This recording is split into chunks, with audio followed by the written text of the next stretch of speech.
Big announcement today from Soraya Martinez-Ferrada, Ensemble Montreal's candidate for mayor, and this one concerns homelessness. Now, if I'm reading the headline right, it says Ensemble Montreal promises to end homelessness by 2030. That's 4 or 5 years from now, by virtue of what they plan to do if they win the election. Soraya Martinez-Ferrada is on the line. Thanks so much for being here. Hello? Hello? Hi, can you hear me? We're on the we're on the air. Oh, I'm so sorry. That's okay. I was actually waiting for you. I'm here. We're all good. Okay. Sorry about that. That's all right. Hello. Hi. Hi. So I just mentioned the announcement today because this is significant, promising to end homelessness. What's the plan here? Well, I want to make sure by the end of our mandate that no Montreal citizen is sleeping on the street. That's my ambition, and I know it's a very, very high ambition, and we need ambition in this city. We need ambition to tackle the issue of the crisis we have right now on our streets, and that's what we announced today. We're tripling the budget, actually, right now in the city, Montreal, to make sure that we're hiring more outreach workers, that we're supporting in a very predictable way community organizations, and that we're giving an approach with dignity to the encampments to make sure that we are tackling the issue of homelessness, security, cleanness, and making sure that eventually all people find the right home that they need. So if I have the numbers right, the city is now spending $9.5 million. You want to go to $30 million over the course of the next 4 years. So that'd be $120 million in total over 4 years. Is that enough? Is it just about money? You mentioned, they need support as well. What kind of support are you promising here? So we need a lot of things, and I'll be coming back with another announcement on housing and transition on housing. But the important thing to remember is that we do not have all the levers, and we will be working with Quebec and the federal government to tackle this issue.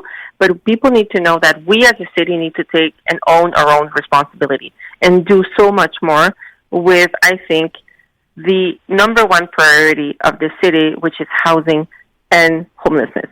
We cannot have ambition for our city if we have citizens sleeping on the streets.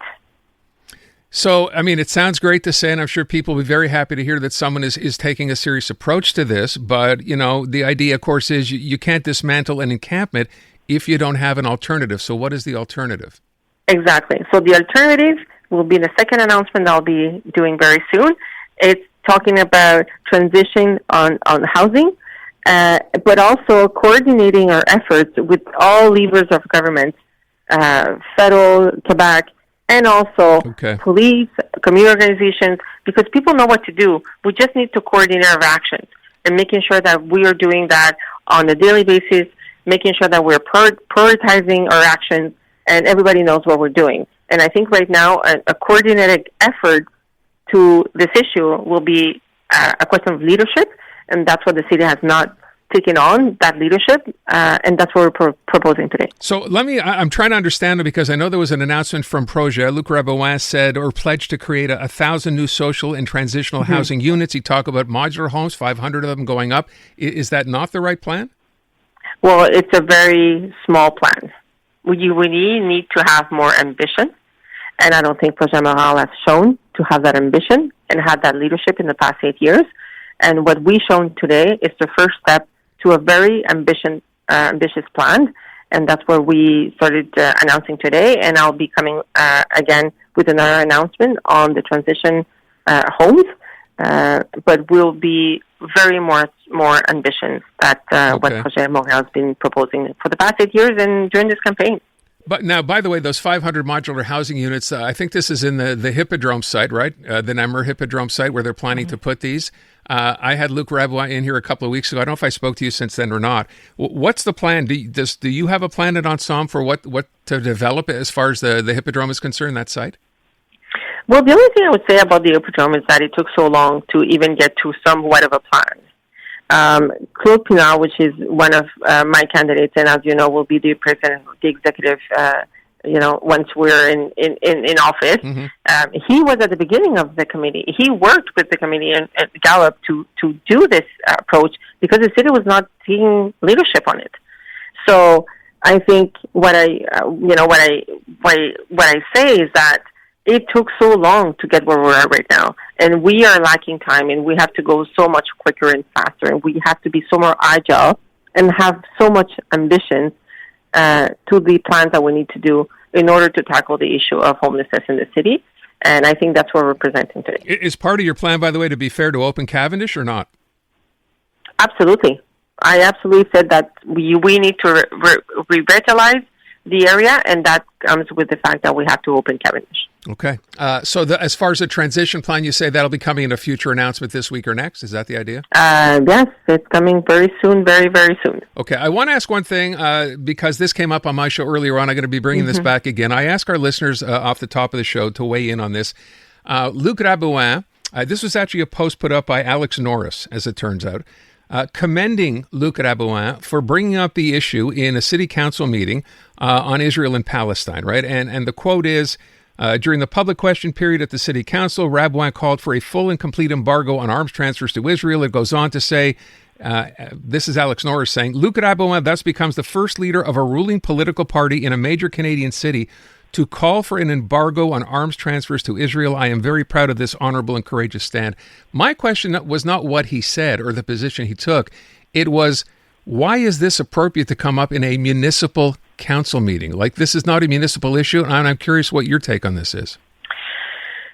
Well, I'm surprised that, independently of what everybody thinks about the conflict right now, I think we're in a municipal election where we need to bring people together around the issues facing the city right now. And housing and homelessness, it's one of them. It's actually the issue that Montreal are saying that we need to tackle. And what I'm, seeing is that he's actually dividing the conversation instead of bringing people together.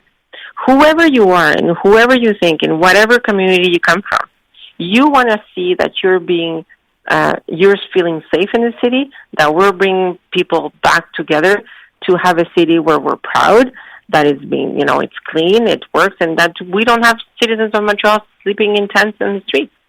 So I think those are the issues that right now people want to, in this municipal election, those are the issues that we should be talking about, and not talking about a conflict that right now is not in our city. It's not here. Okay, leave it at that. Soraya, appreciate the time as always. Thanks so much. Thank you, Aaron. Soraya Martinez-Ferrada, she is running for mayor with Ensemble Montreal, and that's the announcement today. Plan to end homelessness within 4 years, quadrupling the budget, right? They're going to go to $120 million. So that's $30 million a year instead of the $9.5 million that the city is spending now. And more on that, apparently, she said, coming later in the week or next week. The biggest songs in the world. You've heard them countless times. Now, learn the details of how they came to be. Join Ruby Carr for Encore, the stories behind the songs you love. New interviews and newly unearthed archive footage make for a fascinating weekly deep dive. Stream Encore, the stories behind the songs you love on iHeartRadio or wherever you get your podcasts.